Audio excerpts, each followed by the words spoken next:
तो नमस्कार, मेरी मौजूदगी समय विधानसभा चंदोसी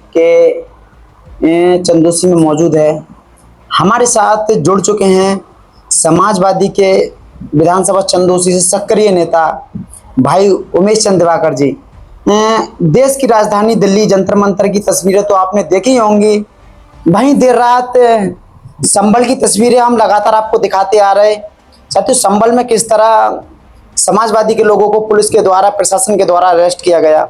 साथियों, ये देश लोकतंत्र से चलता है, संवैधानिक देश है, लेकिन यहाँ पर किस तरह प्रशासन के द्वारा तानाशाही इस देश में चलाई जा रही। जंतर मंतर की सीधी तस्वीर हम दिखाते आए। इसी पूरे मुद्दे पर समाजवादी के राष्ट्रीय अध्यक्ष और संसद के प्रतिपक्ष नेता श्री राहुल गांधी जी को किस तरह अरेस्ट किया गया, उसी पूरे मुद्दे पर बात करने के लिए हमारे साथ विधानसभा चंदोसी से सक्रिय नेता उमेश चंद दिवाकर जी मौजूद हैं। जी उमेश भाई, बहुत बहुत स्वागत है आपका इस शो में। धन्यवाद आपके लिए और आपके सभी दर्शकों के लिए।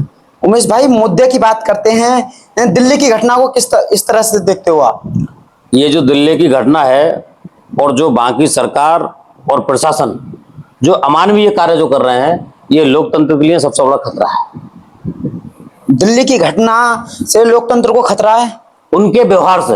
उनके व्यवहार से? अच्छा, उनका व्यवहार क्या है? क्या गलत व्यवहार है उनका? अब आप एक मानिए कि जो वो संघर्ष हो रहा है वो इस देश के भविष्य के साथ हो रहा है, उन युवाओं के साथ हो रहा है।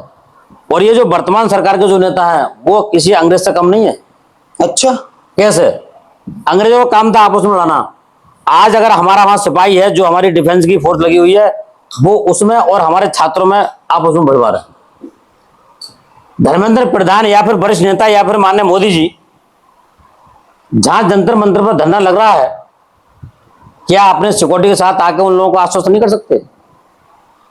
तो ये सरकार ये करना चाहती है, देश के युवाओं का भविष्य खतरे में डालना चाहती है। अच्छा, सबसे बड़ा सवाल ये है कि जंतर मंतर से समथिंग 2 किलोमीटर दूरी की संसद भवन है, वहां सभी पार्टी के नेता आते जाते रहते हैं। तो ऐसी क्या वजह है जो इन युवाओं से वो नेता मिलना नहीं चाहते? ऐसी क्या वजह है?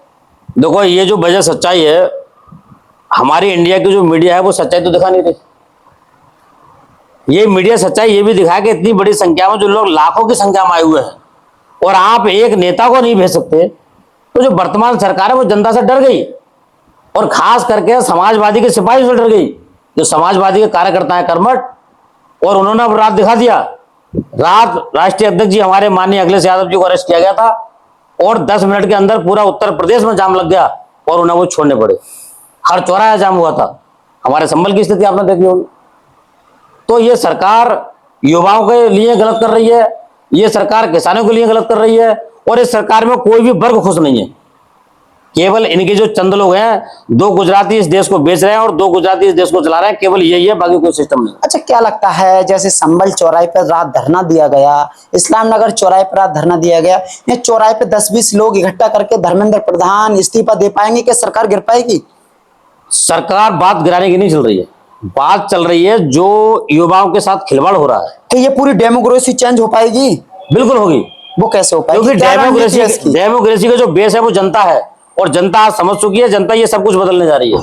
जनता ये सरकार भी बदलेगी, जनता ये मंत्री अधिकारी सब बदले जाएंगे। अच्छा, जैसे 20-25 दिन से ये जंतर मंतर पर आंदोलन चल रहा है, बहुत बड़ी संख्या में लोग आज आ रहे हैं वहां पर। अच्छा, 20-25 दिनों से ये डेमोक्रेसी पे, जनता नेताओं पे कुछ फर्क नहीं पड़ा क्या? 2-4 दिनों में क्या फर्क पड़ेगा? आगे क्या रणनीति है? पहली बार तो ये है कि जो 2-4 दिन की बात है, ये किसी को निश्चित नहीं है। अच्छा, क्योंकि ये जो धरना है वो अनिश्चितकालीन है।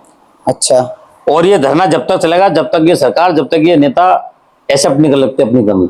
अगर आपने चोरी करी है तो कमी स्वीकार कर लो, और अगर आप सही हो अपने आप में तो आप जाइए जहां वो घटना स्थल जंतर मंतर पर धरना लग रहा है, वहां जाकर उनको संतुष्ट करिए। ये काम सरकार का बनता है, नहीं बनता है? लेकिन सरकार नहीं कर रही, इसका मतलब सरकार के दिल में खोट है।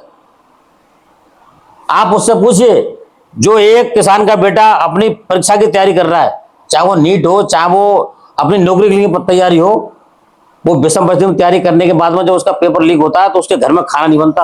उस परिस्थिति को सोचिए आप। तो आप आम जनता के बारे में क्या सोच रहे हो? आप तो केवल अपने जो मंत्री हैं आपके, उनके बारे में सोच रहे हो। अच्छा, इस जंतर मंतर की घटना को लेकर समाजवादी पार्टी की और आगे की क्या रणनीति है? आगे की समाजवादी की रणनीति है कि हम जो छात्र हैं उन छात्रों के साथ हर परिस्थिति में खड़े हैं। पूरी समाजवादी उनके साथ खड़ी है और हम उनका साथ हर संभव देंगे।